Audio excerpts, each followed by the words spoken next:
And we are going to go ahead and start right here. Welcome to our final session of Silicon Valley and the U.S. government.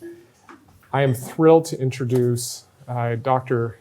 Casey Perley, who is the director of the Army Applications Lab. She's going to do more of her background as we talk.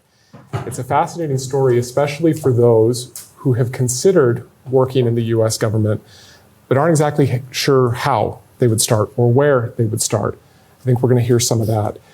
Some more of what you're going to have here today is the story of the unfolding of an organization starting from scratch in the U.S. government, particularly the Army. And so please be thinking about questions as well, because it's a rich story. And so let's actually start right into this, Casey. How did you end up working for not only the U.S. government, but the U.S. Army? So if you asked me about 15 years ago what I'd be doing, I would have told you that I was going to be a pediatric oncologist in a children's hospital somewhere. And clearly my life took a very different direction. When I went to college, I got in a research lab for the first time. And I had this realization about my junior year of college that, like, if I saw a really interesting case, my gut reaction would be, I want to study this, and not I want to treat that. And that's probably a really bad gut reaction for a doctor, right? So I said, okay, well, I'm going to go get my PhD. And I fell in love with microbiology. Specifically, I fell in love with a book called The Hot Zone. Have you guys read The Hot Zone or seen the movie? Okay. It's about when Ebola came to rest in Virginia in the 1980s. And luckily, it was a strain that only infected monkeys. Most people read that book and are terrified. I read that book and went, aha, I have discovered what I want to do with my life. So I went and I got a PhD. And when I was done with my PhD, I still really wanted to work on hemorrhagic fever viruses. And at the time, there were only two real places you did that. It was the CDC in Atlanta, or it was the United States Army's Medical Research Institute of Infectious Diseases at Fort Detrick in Maryland. Full disclosure, I'm married to an Army officer. My husband was like, there's more jobs for me in DC than Atlanta, because I was moving ahead of him by a year. I said, you damn right it is. And I went and I got a postdoc there. And I spent 3.5 years there wearing the Biosafety 4 level spacesuit, had the pneumatic air hose, held the hemorrhagic fever viruses. You have to get the equivalent of a top secret clearance to be allowed to hold them. And I loved every minute of it. But I was married to a soldier, and soldiers move. And he'd got command of a battalion at then Fort Hood, now Fort Cavazos in Texas, which is about an hour and a half outside of Austin. And I was like, I married you because I liked you, so I should probably move with you. And there's no biosafety level 4s in Austin, so what am I going to do? And Army Futures Command was just starting up at that time. So the Army did its biggest reorganization since Vietnam. And it said, we are going to put the people that do our tech development, that write the requirements for what we need to buy, and make the concept of how we're going to fight, we're going to put them all in one org. And they're going to iteratively improve each other. And along with Army Futures Command standing up, there was an organization called Army Applications Lab that was designed to help non-traditional business inject their technology into that cycle. And I said, well, I need a job. They're looking for scientists. This sounds like a fit. And I called them up and I said, I hear you're looking for scientists. And they said, no, we're looking for engineers. And I said, okay, fair distinction. But if you ever want to experiment with soldiers, you're going to need somebody that knows how to write institutional review board protocols and manage ethics approvals. And I've done that. Like, I've been involved in clinical trials, guys. And they said, you're right. And they hired me. And 5 years later, I'm the director, and I've done 0 IRBs in my time at AAL. Okay, well, let's talk about that journey over those 5 years as well. And would you provide for all of us a description of what AAL does? Sure. So Army Applications Lab mission is to get the best technology into the hands of the warfighters possible. There's a lot of orgs that have that mission, but our real niche is that we do that by expanding the Army's access to our civil innovation base, specifically companies in our case, but civil innovation base is really companies and academia. That civil innovation base is a true competitive advantage over Russia and China and any of our other adversaries. This is increasingly more important because 60 years ago, about 2/3 of all research and development spending in this country was funded by the government. Now it is 20%. And the technologies that we increasingly need, like cyber and robotics and AI, are developing fastest in the commercial sector where there's a lot of market pressures and market feedback that's going on. So we need to figure out how to align the incentives for those companies and their investors to want to come work with the DoD that admittedly has very protracted acquisition timelines and is not the easiest to work with and is especially hard to get like end user feedback to create those iterative feedback cycles that you get if you're taking a product to commercial market. But 5 years ago, we didn't know any of that. What was happening 5 years ago? We just got the mission. Go make it easier for non-traditionals and academia to work with us. And in the first 2 years, under our first director, 2 things happened. One, we consolidated our mission to be that non-traditional space. There are other organizations within Army Futures Command that are doing fantastic on that academia mission. They own that. We divested of that so we could put our focus on companies. We were also originally supposed to have like a maker space where companies could come in and build prototypes if they didn't have certain types of equipment in their own facilities. That got scrapped too, right? So we just went for this. We're going to figure out how to make it attractive for non-traditional businesses to work with the government. We were fortunate, so we're located at a place called the Capital Factory in Austin. It is a tech accelerator, incubator, co-work space. It's got a venture capital arm attached, but the Air Force's innovation arm, AFWorks, is there. Defense Innovation Unit was there. So we could learn from their lessons, and like they were our neighbors, so we could go ask them questions. And we avoided making the same mistakes that they made. And not to say they were mistakes. They tried things and they didn't work. So we knew not to try them again, because trying things the same way and expecting different results, I think, is the definition of insanity. Well, if I can ask then, what were some of those things that you learned? So DIU, originally, the DIU 1.0, had this thesis that they could go out to Silicon Valley and find all the cool tech and take it back to the Pentagon and be like, I have found fire. You would like fire, right? You would like to buy fire? What do you mean it's going to take you 2 to 3 years to get it in the budget? It's fire. So what we learned is that you need to start with a problem. That if you start with a problem, it is easier to align all of the stakeholders. The people that are going to buy it at the end of the day, the people who are going to write the requirements document, help the people buy it at the end of the day, the scientists and engineers who are going to help you get through your authority to operate on an Army network or your airworthiness release that you need to fly on an Army range. You can line all that up at the beginning if you know what the problem is. And that's going to make it a little bit more likely, or a lot more likely, we think, for the technology to cross. You guys have heard of the Valley of Death, right? Okay. To cross that Valley of Death. The other thing we learned really early on, kind of simultaneously with all the other organizations, was don't go out with like a phone book requirement of like, I need it to be this super specific thing.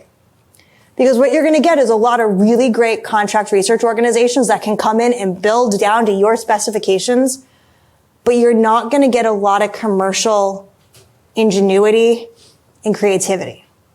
If you go out with the broadest possible problem, things like how do I resupply field artillery in the field faster, you're going to bring in companies who've never worked on field artillery before and are going to look at your problem and say, you don't need a robotic arm. You're literally doing the inventory management on paper still. This is 2020. We can automate all of this and save you time. And by the way, your paper's not going to disintegrate in the rain anymore if you do that too, because that doesn't look like fun for that poor ammo supply sergeant.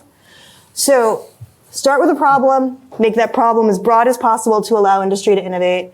That was really the core of the first 2 years, just figuring out how to do that. And like any good government organization, waiting for your turn to get into the congressional budget, because I'm not joking when I say it takes 2 to 3 years. And we had to wait it out to get a budget. So at this point, you have left a laboratory. Yep. You have entered government service. You are working through these problems. We now have the benefit of course, the hindsight 5 years ago. But tell us a little bit about what that was like in this new organization. And in fact, if you would give us 3 adjectives or descriptors. What was it like back then? It was confusing. We didn't really know what we were doing because we were designed to try to hack the system. And the moment you think you found efficiencies, suddenly you're in a place where nobody's necessarily been before, hasn't been in a while, and you don't really know what you're doing. It was exciting. And it still is. There is a lot of passion on our team for what we do. People are excited to come to work. And there was a lot of uncertainty because we had a model, but we had no clue if it was going to work, and we had no clue how we were going to prove it was working. Because at that point, we'd gotten money kind of here and there, one-offs, designed to do this project, do that project. They weren't done yet, so nobody knew if they were going to make anything that the Army wanted. So all we did was tell our story. And at some point, that story was going to not be good enough anymore. We were going to have to give numbers, and we didn't know how we were going to measure it and if the numbers would be good. So yeah, there was that aspect too. So it was confusing, it was exciting. And it was uncertain. Uncertain. And so here you are working with those in the government who are deciding what to do with you. What were companies, how were they reacting to you? And in particular, if you could talk to us about what your early interactions with Silicon Valley were like. Skepticism. I mean, once again, I think we benefited from Defense Innovation Unit and AFWorks having been around before us, because people weren't like, what the heck are you? They're like, okay, you look familiar, you seem familiar. But DIU and AFWorks weren't that much older than us. So their returns were still in the early days as well. There's a lot of uncertainty about how they were going to turn out. So there was that. I'll say this. Early on, companies were willing to work with us. Investors were willing to work with us. But it was a very cautious wait-and-see approach, and we knew we had to try to hit on some of our first couple projects, or this really wasn't going to work. So to add some richness to this, tell us about some of those projects, the early wins. So one of them was... Or the early mistakes. We had those too. So one of those was that field artillery autonomous resupply project I told you guys about. We thought, I think if you asked our cross-functional team director, so in the Army, there are some major modernization priority efforts that we need to do. And they have put one-star generals in charge of cross-functional teams designed to get after those. So the cross-functional team director for our fires and the acquisition guy, the guy that's going to buy the fires, I think if you'd asked them what we were going to get out of field artillery autonomous resupply, they would have said, I want little mini autonomous tracked vehicles with robot arms running around the battlefield and like putting ammo in the back of field artillery. What we learned there is the way artillery works is they fire and then they immediately scoot. So it's called shoot and scoot. Because the moment they've fired, the enemy can do counter battery fire and try to hit them. They often resupply in between the first location where they shot and the second location where they're going to shoot. So if you really want to speed up how quickly they can fire from that second location, you can resupply them faster. And you don't need little vehicles running around the battlefield to do that. You need ammunition management that tells battalion commanders what crews are low without them having to report. And with artillery, you have to like read all these numbers off the round and like plug it into our fire control software to allow things to fire. You need systems that automatically do that, and you can save a whole lot of time. So that was an early one. I'm going to call it a quasi-win. We had two companies that built that system for inventory management I described. They moved on to a program of record. We actually made a new program of record in the Army for this technology. We helped write the requirement. We identified the tech. The companies moved on to the program of record. I think by now the requirements should be signed, so it might be the Army's newest program of record. But the companies didn't make it all the way through. The Army, at the end of the day, for the final thing, went a different direction. So while I'm really proud of the work we did for the Army, and while I did show investors, hey, we can actually create acquisition programs, those companies didn't see the big reward at the end of the day. So it's not as much of a win as I would have hoped it would be. Another great one is we had a project where we put data scientists forward. So one of the problems when you think back to counterterrorism days is you would conduct a raid on an enemy location. You would get a lot of intelligence out of it, often written, computer drives, etc. How do we go through that quicker so we can exploit the info inside? We did a project involving data scientists to help with that. That has led to the Army really thinking differently about how it employs data scientists, where it should put them, all the things they can do. It's actually gone really great for the company. So that was an early win. And then we have it's going to sound so silly. We made an electric wheelbarrow, guys. But tunnel operations are a thing.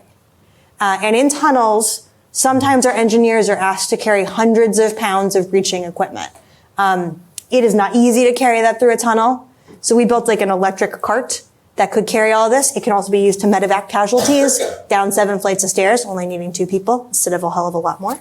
And it can be used to, you can mount different payloads on it so you don't have to carry it, serve as a shield. That's gone on to great life. There are a lot of units using it now, but it didn't get there through program or record. It got there through congressional ads from its congressman. So I think if you'd asked AAL 5 years ago what we thought you would get out of us, we would say, yeah, we're gonna do all this tech, we're gonna come up with a model, and we're gonna build a playbook on how you can transition technology. And I think the biggest lesson I have is that each time we take on a project and we transition it, it is bespoke, it is specific, it needs its own individual effort. There's no playbook that I can give somebody and say, here's how to get your technology across the valley of death, because it's gonna look different every time. That's a big insight that looks like it was hard won. It was, and it was a little sad. Because when you think about scale, I want AAL to work itself out of a job, right? Like I want the Army and the government to get so good at working with businesses that are not primes. So the thing about primes is not that they're big. It's that they've structured their whole business model around working with the government. So they understand our budget cycles, they understand our acquisition timelines, and they're built to absorb that. So I want the government to get good at working with businesses that are designed to like be in the commercial market space and are not designed to work on our standard timelines. I want us to get so good at transitioning technology that if you meet the Army need, there's not a question of if, when. It's like, of course, here's the pathway. So I'm sad that I don't appear to be working myself out of a job yet. Well, tell us about the team back then. So again, we're looking at the story of how this unfolded maybe 5 years ago. What did the team look like? So I went to a conference last week where it was all S&T leaders. And they said, this person on the panel was like, don't hire for the job, hire talent. And you can kind of shape the job around that talent. And it was so insightful to me because I realized that's how AAL stood up. We are a 35-person organization, 24 government civilians, 11 military spread across active duty, activated National Guard, and activated reservists. And at the beginning, if you had a science background or a background in acquisition or had civilian project management skills, we hired you, and we were going to figure out exactly what you were going to do when you got on board. And that's kind of how we built the organization. And I realized we did exactly what that conference said. We hired talent and just figured out where it fit and kind of started building our business model around that. And then eventually some of those skill sets weren't needed or weren't needed as much. And they went on and found other really cool things, either at venture capital firms or actually as engineers in companies now. But the rest of us, kind of kept on. It's interesting. If you look at our civilians, 3 broad flavors. We have our project managers and our contracts guys. So these are the guys that do cost, schedule, performance. Are they meeting deliverables? I have some people that have come from Army acquisition, Army project management, but the bulk of them are coming with commercial project management certificates, having done project management in the commercial space. I've got a tech team, which is where I started. I've had 5 jobs in 5 years. I started on the tech team. I built out our review pipeline. I published our first solicitation. Those were the first 2 things I did in lab. So we've got a couple PhDs. And then we've got our corporate team. We have 2 of the 10 entrepreneurs in residence in all of the Army. I've got commercial engagement analysts who come to us from corporate accelerators and venture capital firms who do deep corporate due diligence on these companies, both in terms of like, are they stable, but also in terms of have they taken money knowingly or unknowingly from a VC with ties to countries of concern? Do they have any people on this proposal that I need to create a mitigation plan around to ensure that, information doesn't get back to our adversaries? And then we got our ops guys who are just like really good at reminding us we're still in the Army and we still have to do all the Army things that let us interface with the Army. So those are kind of like the broad spectrum of civilians that we have. So the real motley crew. I'll say maybe a third to half serve in the National Guard or are veterans. The other ones of us, nope. This is our first foray into government. And it's really fun because I get to watch those civilians teach our veterans and our military about all these cool different ways of doing things or about science or about the corporate world. And then I get to watch our military tell them that it's like a jet turbine engine inside a tank and watch them get equally excited and have their minds be like, whoa, I didn't know that. So it's fun to watch that exchange. So you learned over time to speak Army. I did. And we can tell you are all in on the government speak. And part of that is learning also how to speak Silicon Valley and how to speak tech. Tell us about that process for you. So for us, hiring and firing criteria is your ability to translate, whether that be tech into non-technical language, corporate into something tech folks in military will understand, or military into one of the others. One of our hiring questions for our scientists is, tell us about your research project. Okay. Tell a 6th grader about your research project. And if they can't get the second part of the question, it's a government interview, so we do have to finish out all the rest of the questions, but it doesn't matter. If you can't figure out how to go to that 6th grader level, it doesn't work. We ask similar questions of our military and our project managers, right? What is that translation like? So if you can come in able to translate at least one way, we know you have the ability to think like that, distill concepts down, and we can figure out how to teach you how to translate the other sections you're not as familiar with. Okay, Casey, so let's try this one. Oh dear. So to a 6th grader, yes. How would you describe how you measure innovation? Oh, that's a good one. So think about a grocery store, right? If you own a grocery store, you have to make a decision on what you're going to put on the shelves. So it's going to, you're going to monitor how often somebody buys Cocoa Puffs versus Cinnamon Toast Crunch versus Rice Krispies, which are my favorite, but definitely not my daughter's favorite. She's 2, so, she's still not really on the cereal bandwagon, but if it's chocolate, she's in. We have to figure out how to do that for innovation. So we took a look at what matters to Silicon Valley, what matters to the people that invest in these companies. We took a look at what matters to Congress because they've given us our budget. We've taken a look at what matters to soldiers, and we've come up with some numbers that we think tell us what the equivalent of what cereal to buy in the innovation space. What are they? Okay, so here's the challenge for an innovation organization. You are satisfying all of the different groups I just mentioned. You're satisfying Congress and Army senior leaders, companies, and their investors. So you really need 2 sets of metrics.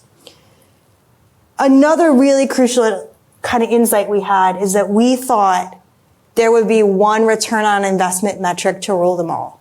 That I would find some holy grail of a number or a scale that would say, this is my return on investment for every project. It doesn't work that way, at least in our experience.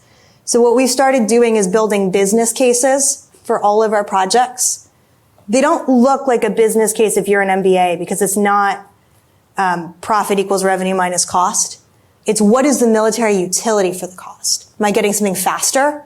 Am I getting fourfold greater coverage? Am I saving money? Am I saving lives? Right?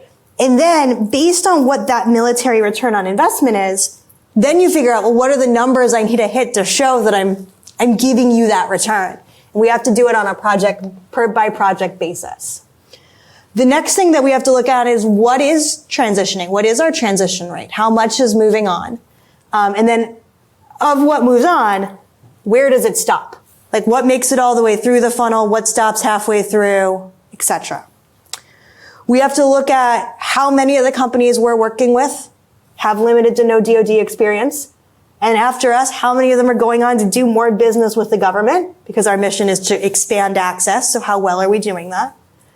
And that's kind of what we look at on the gov side. On the commercial side, what we're looking at is how many states are we working with? Because once again, well, you would expect the highest concentration of companies to be in states with major tech hubs. If those are the only states that are giving me companies, we're clearly missing some things. We're looking at how much money are they raising?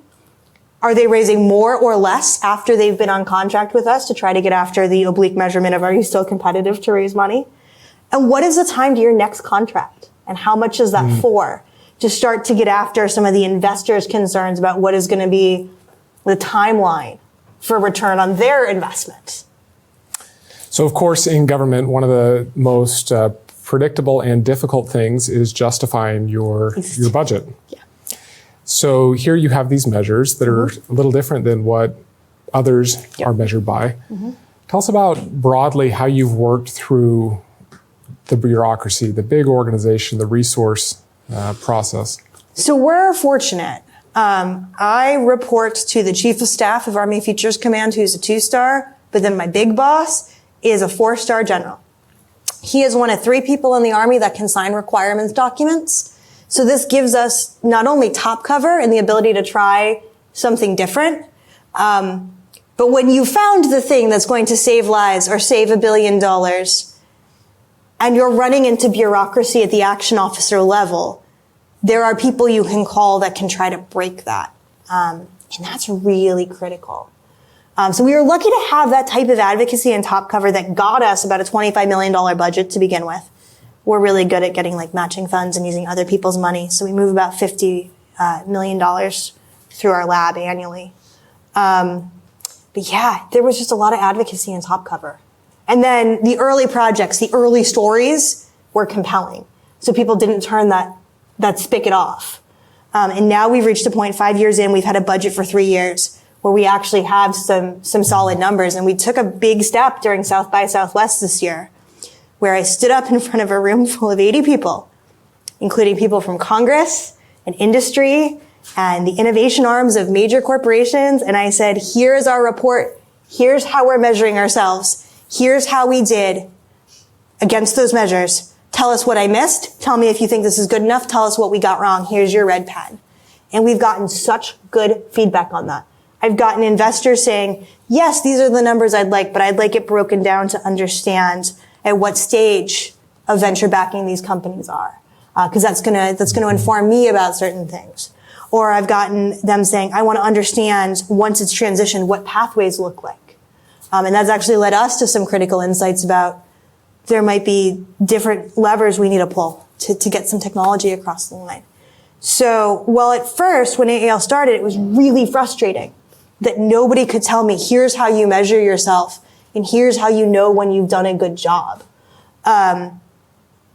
By putting out a document and starting the conversation, it's been really fun to have people come back and be very engaged and give us ideas on ways to improve that.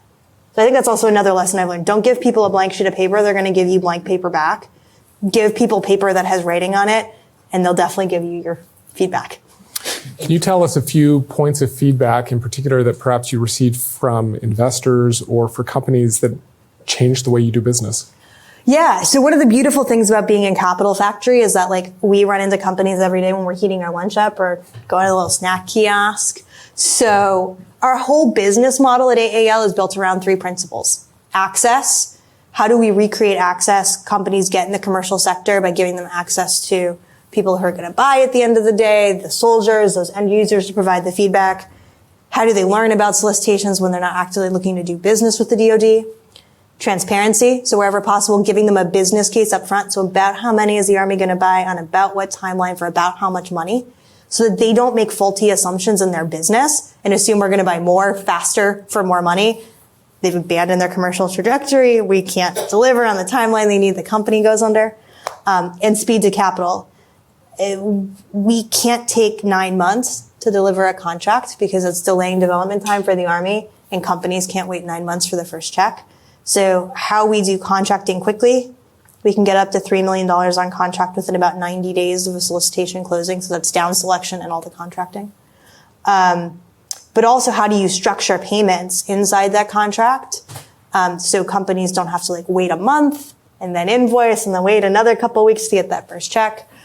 So we do some deliverable-based payments. We'll sometimes put one at the end of the first week if there's a lot of travel involved, so that we can ideally beat payroll, beat a travel card, so companies are limiting the amount they're out of pocket working with the government. Those are the lessons. It's founded AAL. So a couple more questions, and then we'll turn it to Q&A. First off, let's say that a senior leader in the Department of Defense came to you and said, we're going to set up a new organization that creates value in new ways. You might call it an innovation organization, you might call it something else. What advice would you give after all these years of building this? Give them at least 5 years before you evaluate if they're successful. They're going to go through a lot of fits and starts. They're going to go through a lot of reorganizations. They're not going to have money. They're not going to have people. Give them time to figure themselves out.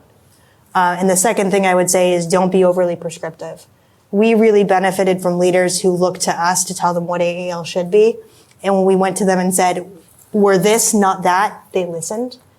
So giving that team the flexibility to say, you asked me to solve this problem this way. I'm going to solve your problem, but I'm going to do it another way. That's okay. And lastly, what would you hope that AAL is known for? Well, it depends on the audience.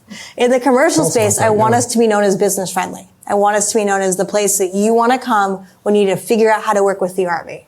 On the Army side, I want us to be known for we're the people that get you tech fast. Okay. But in order to get you tech fast, I've got to be commercially friendly. Otherwise, those companies aren't going to want to come do business. So they are inextricably related. Okay, well, let's go ahead and open this up to questions. Bring around the mic. And you won't hear your voice on the mic, but it picks it up on the recording. So I have two questions. The first, I want to go back to the solution for artillery resupply, right? And I'm just curious, which direction did the Army go with, and how were you, if able, to mitigate the feelings for the companies if they felt burned? So I'm lucky that they didn't feel burned. I'm lucky that they felt happy for the chance. And ultimately, what happened is the scale of the solution increased. Our companies were really good at a part of it, not the whole thing. And yeah, so that's what happened there. My second question is, living in Austin, what's your favorite breakfast taco? So I'm going to be iconoclastic. Look, breakfast tacos are great, but there's a place called Bird Biscuit that does fried chicken biscuit breakfast sandwiches, and those are better than any breakfast taco.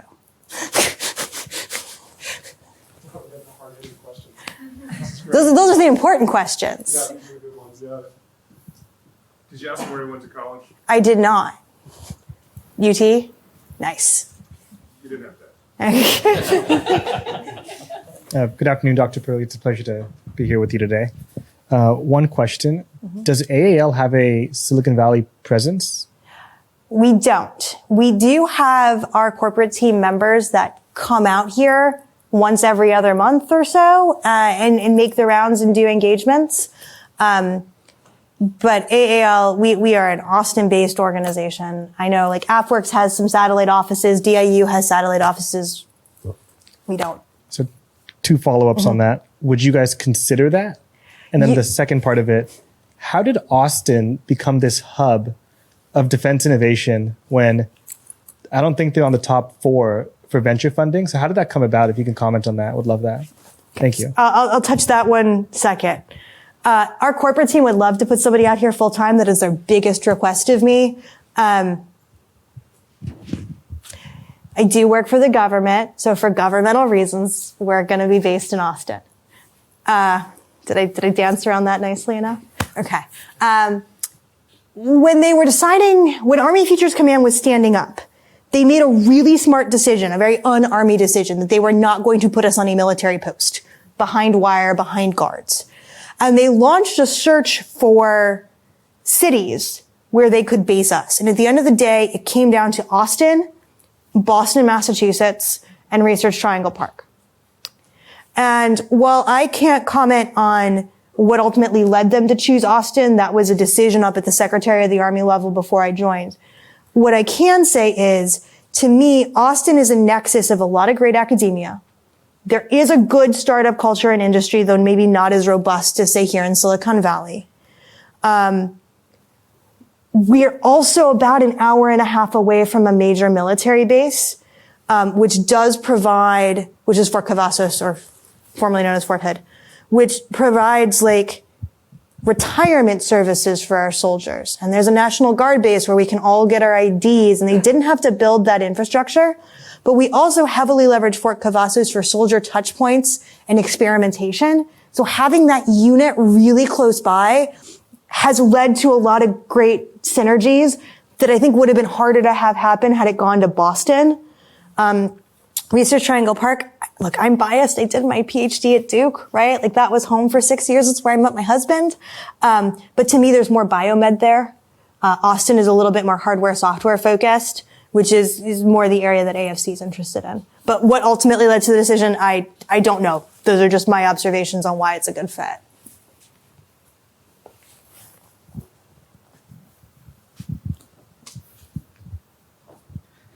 I have a question about the how you integrate these startups to like. Could you please walk us through this from solid station part up until integration to work with you, and what do you look for in the quality of the team? Some, as startups, there are various stages. There's smaller ones. As long as there's a fit with the tech that you're looking for, how does that work? And also after getting through the process, do you expect the startups to be like located close by, or like do any R&D with you, or like any facilities for experimentations that you provide to the startups to get it commercialized? Great questions. So one, we don't care where you're located. We have companies in 33 states that we work with. We will try to find a military base near you for you to do your soldier touch points. But if you are working on a weapon system like HIMARS, there's not a lot of those bases, so you might have to fly. Let's put it that way. So when we release a solicitation, it's going to be, broadly speaking, one of two flavors. One is going to be, I need a widget. I need a thing. Because I'm trying to solve a very specific gap or trying to go onto an existing platform, I'm going to constrain you a little bit about form factor or whatever you need. I'm probably going to select 2 to 3 companies, each of whom take a different technical approach. The other flavor of solicitation is what we call a cohort project. Sometimes we will get asked to solve problems that involve so many different technical areas that there's no one company that can be best in breed across all of them. So instead of finding one company that's really good in one area and pretty good in the rest, we tell companies, we only want you to bring part of the solution. And we'll put 5 to 15 companies on contract, and we'll run them through a 12-week program that exposes them to the problem and each other. And when we down select to do the min viable product build, about 5 of those will come through, and they typically have complementary technologies. So that if you merge them all together, you get a complete system. Or like if you merge 4 of the 5 together, you get a complete system. If you take this guy out, then you get those 4 out of 5. Does that make sense? So once they're on contract then, whether it be 5 to 15 or just 2 to 3 that are a little bit more competitive in nature, typically the first week, somewhere in the first 1 to 3 weeks, we are going to take you to meet soldiers, if that's relevant, or scientists, if that's relevant. So like if you are trying to build a design architecture for modular connectors for our RCV platform, you don't need to talk to soldiers. You need to talk to the guys that own the RCV, the robotic combat vehicle. So we're going to take you to see those and let you crawl all over the vehicle, right? So from there, we'll typically meet with you once a month-ish. But let's say you need an authority to operate. We are going to walk you through that. You might be calling us a lot more. If you're trying to get your airworthiness released, there might be a lot more hand-holding there. And once you've gotten it, go back to those monthly reports. We don't own any testing facilities or anything like that, but the Army does. So for example, we had a company needs to figure out where it's going to place a sensor on something. There is a prototype integration facility 30 minutes from their location. So we got them access so they could crawl around the thing they had to place a sensor on. And they figured it out within like 45 minutes. It was great. We also don't have like testing facilities, but we do keep a list of the most common type companies need. So we can just kind of say near you, here's some we know about. There might be others because we're the government. We can't mandate you go anywhere.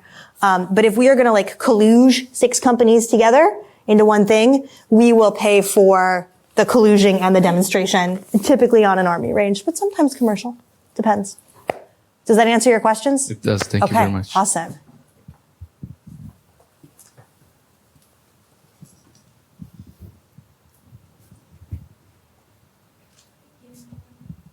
Hi, thank you for your time this afternoon. And I are actually in Joe and Steve's other class, Awesome. Hacking for Defense. I'm also, I'm from Maryland. My uncle's at Fort Detrick. My parents both work in DC. So little unfortunate you had to move out to Austin. I agree. I miss Fort Detrick. So we're working with a country in South America called Guyana, and we're hoping to essentially establish a tech startup to win infrastructure contracts from the local government.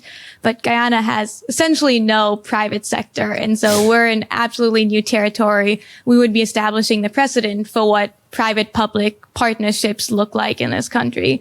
And so I know this is a very peripheral question, but from your experience working in this area in the American government, how do you think we might approach creating this new form factor, and what advice do you have for us? So we have a company that has created a very unique public-private partnership that I think has some interesting lessons. They are a company that makes rocket motors. So they needed land with which they could shoot things long distances. And in the middle of Texas, there are places with the FAA allowances, let's say, to let them do that. But land can be expensive. The city near them, they didn't really need the land. They just needed the water rights for the water and the water table a couple 100 feet below that wouldn't be disrupted by anything flying over it. So they actually entered into a pretty cool public-private partnership where the company was able to create a private test range in return for the state keeping the water rights. So what I would say is, as you think about public-private partnerships, think about what you really need and the interests of the public government, and you might be able to find some really interesting intersections like that particular company did. For us, one of the things that I often tell congressional delegations that come through our lab, when they always say, what can you do for me? I'm like, it's not for me, but in this country, there's a shortage of commercial testing infrastructure, especially for companies with payloads that go boom or bang. What's happening is that's delaying companies being able to try things out, or they're getting to their official Army tests, not having as much range time as they should, and it doesn't go well and it causes delays. So I kind of put back on Congress that, like, if you want to keep energizing this, I would say what are ways that you could incentivize the creation of these types of testing ranges? So for me, like, I'm not asking anything for AAL. This is all about the challenges our companies face. And that type of framing, I think resonates a lot with leaders. So as you think through how you approach that government, it's not about what you need as a company. It's about what's going to help their people. And I think that framing might do you some good.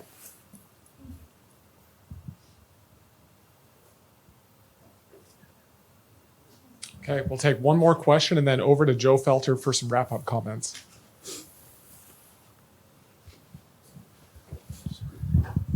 Hi, thank you so much for being with us today. A question for you in terms of recruiting the different scientists or engineers to your team. What are the kind of pathways that you see? You mentioned, for yourself working at BSL 4 Lab. Where do you see, either as grad students or undergraduates or folks coming, maybe transitioned out of the military or spent time in other parts of government? How do they find their way to AAL? So like any good government organization, we have to post our jobs on USA Jobs. Like not every government organization, we also post them on LinkedIn. We also use personal networks. We use chambers of commerce. We use local university career offices. When we're hiring, we let lots of people know that we're hiring. In terms of backgrounds, our scientists are typically our scientists and our corporate people are typically the people least likely to have a military background, just because if you're going to get a PhD, chances are you haven't served because you got to serve, then get out, then do the PhD. Career timelines, you can do it. It's just not a route a lot of people go. But we do have some people in the Guard for that. We actually one gentleman was with us as an activated Guard person, and then we hired him as a civilian. So that's one way we do it. What we're looking for is really that translation ability. Our scientists are chemical engineers, a physicist, an electrical engineer, a mechanical engineer, and we're about to be hiring a 1 vacancy on that team. So, yeah. We'll take one more and then over to Joe. Here it comes.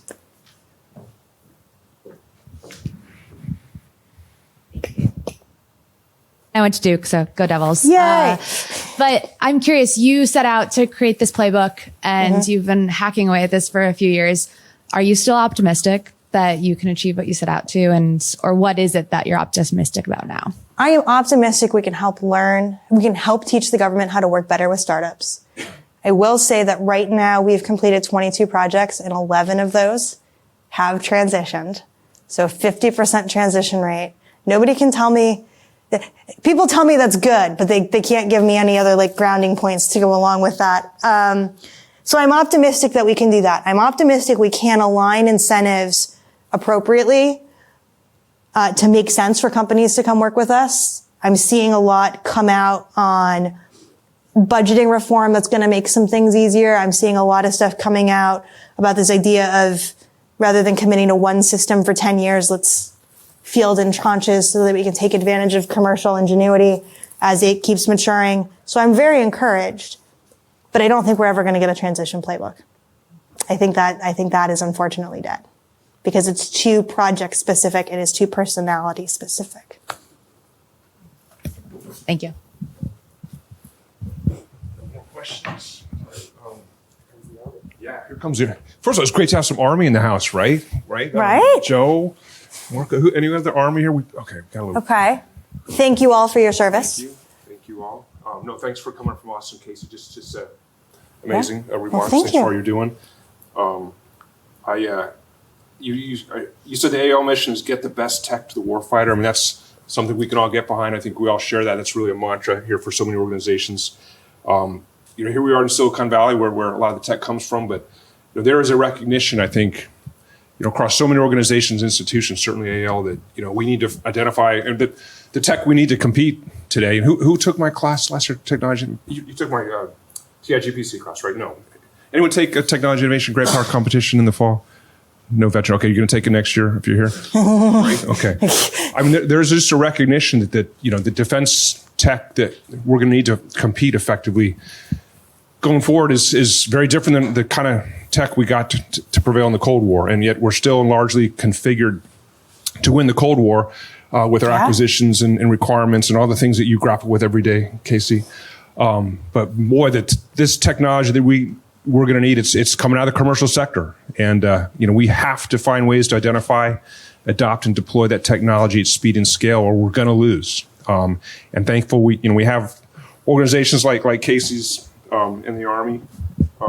Broadly to help us do that. And I think we're actually building a defense tech ecosystem to do exactly that. We've got, Eric, AFWorks, SoftWorks, NavalX, and those organizations do it. Private capital, which you did with OSC. We've got, actually Representative Ernestine, you're involved in this from the private side, and Paul Kwan are their co-instructors here. It's other folks I see for BMNT. We got companies that do that. And this was actually, where's my Hacking for Defense people? Come on, give it up.